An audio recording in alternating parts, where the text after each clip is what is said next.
দীর্ঘ অপেক্ষা, নানা অভিযোগ, উদ্বোধনের নাটকীয়তা, এই সব কিছু পেরিয়ে অবশেষে শুরু হয়েছে এক নতুন অধ্যায়ের। ২১,০০০ কোটি টাকার স্বপ্নের তৃতীয় টার্মিনাল অবশেষে প্রথম ফ্লাইট গ্রহণ করেছে। রোম থেকে আসা BG356 নেমেছে শাহজালালের তৃতীয় টার্মিনালে। প্রিয় দর্শক, এই টার্মিনাল নিয়ে এর আগের রিপোর্টে আমরা দেখিয়েছিলাম কেন বারবার পিছিয়ে যাচ্ছে উদ্বোধন, কেন এখন হয়নি জাপান কনসোর্টিয়ামের সাথে চুক্তি, কেন টার্মিনালের ভবিষ্যৎ ঘিরে তৈরি হয়েছে অনিশ্চয়তা। অবশেষে প্রথম ফ্লাইট নামলো তৃতীয় টার্মিনালে। তবে কি চালুর আনুষ্ঠানিকতার তোড়জোড় শুরু হতে যাচ্ছে? প্রিয় দর্শক, আজকের এই বিশেষ প্রতিবেদনে থাকছে কোন ফ্লাইট দিয়ে শুরু হয়েছে অপারেশন, কেন এত দেরি হলো এই টার্মিনাল চালু করতে, অবশেষে কার হাতে উঠছে এর দায়িত্ব, বিমান বাংলাদেশ নাকি জাপান? এই চুক্তির ভেতরে লুকিয়ে থাকা শর্তগুলি বা কি? 15 বছরের জন্য কাদের হাতে যাবে অপারেশন, আর বাদ যাবে কি বিমান বাংলাদেশ? এই প্রতিবেদনটি শুধু তথ্য নয়, একটি প্রত্যাশা, একটি প্রমাণ যে বাংলাদেশের আকাশপথ বদলে যাচ্ছে।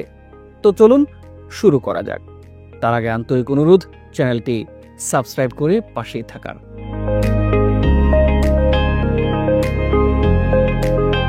২১,০০০ কোটি টাকায় নির্মিত এই স্বপ্নের প্রকল্পের নির্মাণ কাজ এরই মধ্যে শেষ হয়েছে প্রায় শতভাগ। কাজ শেষ হলেও চালু করতে দেরি হচ্ছে মূলত অপারেটর নিয়োগ আর ব্যবস্থাপনার জটিলতায়। 2023 সালে লোক দেখানো উদ্বোধন হলেও 2 বছরেও এটি চালু করা সম্ভব হচ্ছে না। বেবিচক জুলাইয়ের মধ্যে জাপানি কনসোর্টিয়ামের সাথে চুক্তির কথা বললেও সেটি এখনও বাস্তবায়িত হয়নি।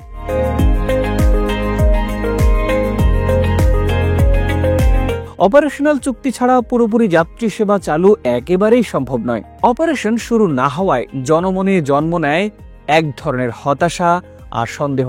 এত বড় টার্মিনাল, এত টাকা খরচ, কিন্তু চলছে না কেন? এই প্রশ্নে আচ্ছন্ন বিমানবন্দরের যাত্রী, পর্যটক, প্রবাসী আর সাধারণ মানুষ।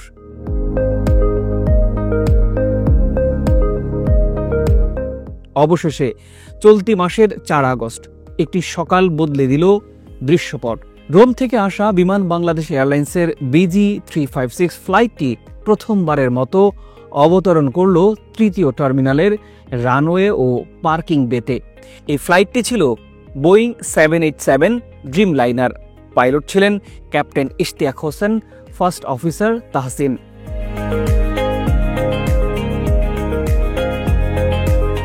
এই অবতরণ শুধু একটি যাত্রার সমাপ্তি নয়, এটি ছিল তৃতীয় টার্মিনালের অপারেশনাল যাত্রার সূচনা, যা বাংলাদেশের এভিয়েশনের জন্য এক নতুন অধ্যায়ের সূচনা করল।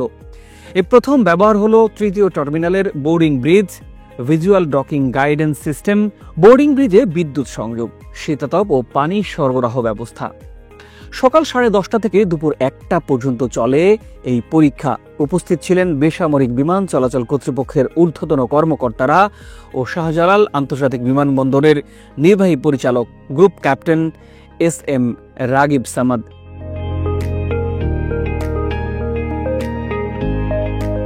এবার প্রশ্ন উঠেছে, এটি কি শুধু পরীক্ষামূলক নাকি বাস্তব ব্যবহার শুরু হলো?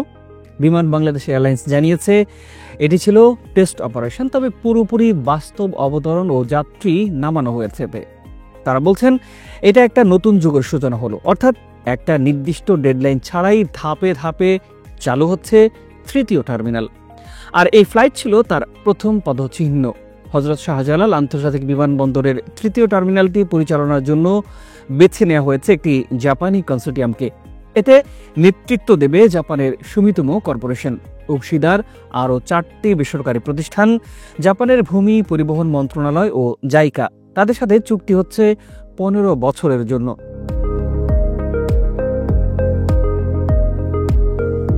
তবে বিমান বাংলাদেশকে পুরোপুরি বাদ দেওয়া হচ্ছে না। 2 বছরের জন্য বিমান পেয়েছে গ্রাউন্ড হ্যান্ডলিং এর দায়িত্ব। তবে শর্ত হচ্ছে এই সময় যদি তারা পারফরমেন্স স্ট্যান্ডার্ড পূরণ করতে না পারে, তবে তাদের বদলে অন্য আন্তর্জাতিক প্রতিষ্ঠানকে দায়িত্ব দেয়া হবে। জুলাইতে জাপানি কনসোর্টিয়ামের সাথে চুক্তি করার কথা থাকলেও এখনও সেটি আলোর মুখ দেখেনি। তবে বিবেচক বলছে দ্বিপাক্ষীয় আলোচনা ফলপ্রসূ হয়েছে, এগিয়েছে বহুদূর। খুব শিগগিরই 15 বছরের জন্য চুক্তি স্বাক্ষর হবে জাপানের সাথে। এদিকে কোরিয়ান ঠিকাদার প্রতিষ্ঠান স্যামসাং দাবি করেছে তারা সিভিল এভিয়েশনের কাছ থেকে 100 কোটি টাকা পাবে। এই অর্থ পরিশোধে বিলম্ব হলে তারা কাজ বন্ধ করতে পারে এমনও হুঁশিয়ারি দিয়েছে।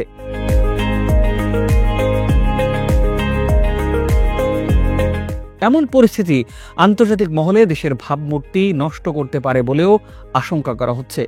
বিবেচক এখনো বলছে চলতি বছরের ডিসেম্বরের মধ্যেই চালু করার চেষ্টা চলছে পুরোদমে, কিন্তু এই সম্ভাবনা নির্ভর করছে জাপান কনসোর্টিয়ামের সঙ্গে চুক্তির অগ্রগতি, অপারেটরের প্রস্তুতি, যন্ত্রপাতির ইনস্টলেশন ও টেস্টিং।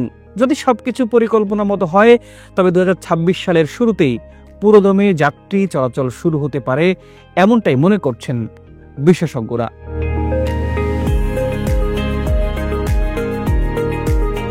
এটা এখনো পরিষ্কার নয় টার্মিনালটি আসলে কবে পুরোপুরি চালু হবে। তবে BG356 এর অবতরণ বলছে পরীক্ষামূলক ফ্লাইট শুরু হয়েছে, সিস্টেমগুলো পর্যবেক্ষণ চলছে, সামনে ধাপে ধাপে আরও ফ্লাইট ব্যবহার করতে পারে। এর মানে হলো একটা সফট ওপেনিং 2.0 শুরু হয়েছে, চুপি কিন্তু বাস্তব ভিত্তিতে। এই টার্মিনাল ভবনের আয়তন 2,30,000 স্কোয়ার মিটার, থাকছে 37টি অ্যাপ্রন বা প্লেন পার্কিং স্পট, 32টি অত্যাধুনিক গ্রাউন্ড হ্যান্ডলিং ইকুইপমেন্ট, 18টি আন্তর্জাতিক মানের লাগেজ বেল্ট। বর্তমানে প্রতিদিন প্রায় 8,000 লাগেজ পরীক্ষামূলকভাবে যাচাই করা হচ্ছে। চালুর আগেই 30 লাখ লাগেজ চেক করা হবে। শাহজালালের তৃতীয় টার্মিনাল শুধু একটি ভবন নয়, এটি বাংলাদেশের আকাশপথের সম্মান আর সম্ভাবনার প্রতীক।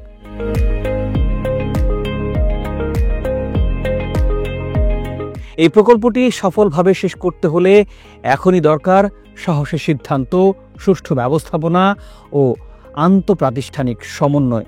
সরকারের উচিত দ্রুত কূটনৈতিকভাবে জাপান ও কোরিয়ার সাথে আলোচনা করে চুক্তি শেষ করা। অন্যদিকে বিমান বাংলাদেশকেও আন্তর্জাতিক মানে নিজেদের প্রস্তুত করতে হবে।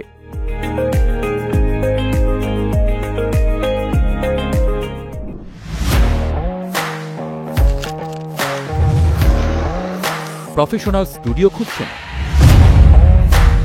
ঢাকার প্রাইম লোকেশন নয়াপল্টনে দেশ সমাচার স্টুডিও আপনার কন্টেন্ট প্রোডাকশনের নির্ভরযোগ্য ঠিকানা। এখানে পাবেন 4K ক্যামেরায় মাল্টি অ্যাঙ্গেল রেকর্ডিং, আছে গ্রিন ও ব্ল্যাক স্ক্রিন সেটআপ, উন্নত মানের মাইক্রোফোন ও sound proof voice over booth. আপনার পছন্দ মতো স্টুডিও ডিজাইন করার সুযোগও থাকছে। Hazrat Shahjalal news content, talk show, interview বা পডকাস্ট যা কিছুই করেন এখানে পাবেন প্রফেশনাল সেটআপ আর ফুল এডিটিং সাপোর্ট। আপনার চাহিদা অনুযায়ী বুক করতে পারেন আজই। কল কিংবা হোয়াটসঅ্যাপ করুন এই নাম্বারে 017202210657। ভিজিট করুন আমাদের ওয়েবসাইট ও ফেসবুক পেজ। প্রিয় দর্শক, এমন আরো গুরুত্বপূর্ণ বিশ্লেষণ জানাবো দেশ সমাচারের এই ইউটিউব চ্যানেল থেকে।